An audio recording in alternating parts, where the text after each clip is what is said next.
بعض الصحافة marka hore waxaan rabaa inaan aad iyo aad idinkaga mahadceliyo sida aad runtii ummadda Soomaaliyeed uga qabtaan warbaahinta sida la socotaanba maalmahan waxaa socday howlgallo amniga lagu sugay caasimadda innaga maamulkii gobolka Dahna maamulkii shacabka waxaan rabnaa shacabka iyo si alaal sidii shacabkeena lagu badbaadin lahaa wax alaal wixii loo qaban lahaa in loo qabto si taas lagu suuro geliyo maalmahan waxaa socday shirar amniga oo madaxda qarankana aan kula jirnay ujeedaduna ay ahayd sidii caasimadan amnigeedii loo xoojin lahaa loo sugi lahaa shacabkana ay u heli lahaayeen kalsooni buuxda arrintaas ku aadan si taas loo helo waxaa bilowday howlgallo ay ciidamada amnigu ay ka wadaan caasimadda waxaan rabnaa shacabku in howlgalladaas ay hay'adaha amniga kala shaqeeyaan u fududeeyaan u sahlaan si aan amnigu waa waxaan wada leenahay aan wada ceshano waa dareemi karnaa in culaysyo ka imaan karaan howlgallo haddii la qaadayo oo guryihii la baarayo oo xaafadihii la tegayo taasna waxaan rabnaa in culeysyadaas jiro dulqaad la muujiyey samir annaga maamulka haddaan nahayna sidii shacabka loogu adeegi lahaa waxaan diyaarinay basas iyo ambulance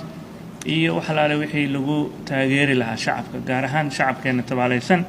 oo goobaha uu ka socdo howlgallada ay saameyn ku yeelato wadooyinka xiranna inaan u diyaarinay gaadiid loogu talagalay oo haddii qof nugul ama waayeel ama caruur ama dad bukaana ay u baahan yihiin meel alaal meesha rabaan ha noqoto isbitaallo iyo howlaha muhiimka loo geeyo taasna waxaan u sameynayna waxay tahay annaga mas-uuliyad weyn baa naga saaran sidaas daraaddeed waxaan aad iyo aad u codsanaynaa warbaahinta Soomaaliyeed kaalin weyn ayaa uga aadan arrimahan sugidda amniga caasimadda kooxaha argagixisadu sababta ay u beegsadaan caasimadda sababta ay u beegsadaan meelaha halbowlaha ah sababta ay shacabka iyo waqtiyada waliba shacabka u aad ugu badan yahay goobaha ay wax ugu qarxiyaan waxay tahay inay adduunka fariin u diraan ay yiraahdaan Soomaaliya iyo caasimadeeda amni ma aha nabad ma aha haddaba waxaan ka codsanaynaa warbaahinta Soomaaliyeed oo runtii aan aad iyo aad u amaanayno in arrimaha argagixisada nafta u celinaya oo ah boonbooninta iyo in arrimahaas aan aad iyo aad nogala shaqaysaan sidii aan fursad loo siin lahayn waayo caalamka waa la socotaan New Zealand falkii ka dhacay ee u dambeeyay argagixisadu waxay isku dayeen ayagoo og warbaahinta iyo awoodooda inay si live bulshada ugu tabiyaan taasna waxay noqotay fiidiyoga ay ka duubeen oo baraha bulshada galay in caalamku dhan isku raacay inaysan sax ahayn in la boonbooniyo argagixisada sidaas daraaddeed waxaan codsanaynaa warbaahintu inay arrimahaas aad iyo aad nogala shaqeeyaan sidoo kale baraha bulshada oon aragnay inay shacabka sii cabsi gelinayaan siyaasiyiin isticmaalaysa arrimaha amniga siyaasadeynaya arrimahaas oo dhan waa arrimo runtii aan shacabku u baahnayn ujeedada laga leeyahay waxa waa in la argagixiyo shacabka horumarka caasimadan ay ku talaabsanayso oo aan maalin walba ka shaqeynayno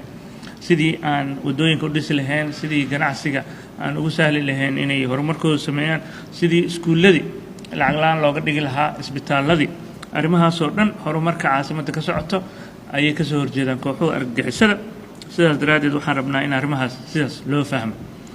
intaas ka sokow waxaan rabaa inaan shacabka si gaara ugu sheego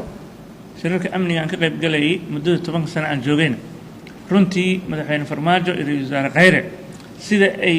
nogala naxayaan shacabka oo mar allaala markaan shirarka amniga annaga aan ka hadalno oo aan sheegno shacabka loo dhirmiyo shacabka loo naxo runtii ayagi madaxduna aad nooga horeyso ay mar walba si adag ula xisaabtamaan hay'adaha amniga marka ay noqoto shacabka iyo dhibaatada soo gaaray marka mar haddii aan u wada shaqeynayno warbaahintuna ay tahay dadka dulman inay cod u noqdaan annagii madaxdiina heer gobol iyo heer qaran runtii ka naxayno shacabka waxaan rabnaa arrinta tan in saas loo fahmo isla markaana aan dulqaad iyo la muujiyo culeysyadaas imaanayana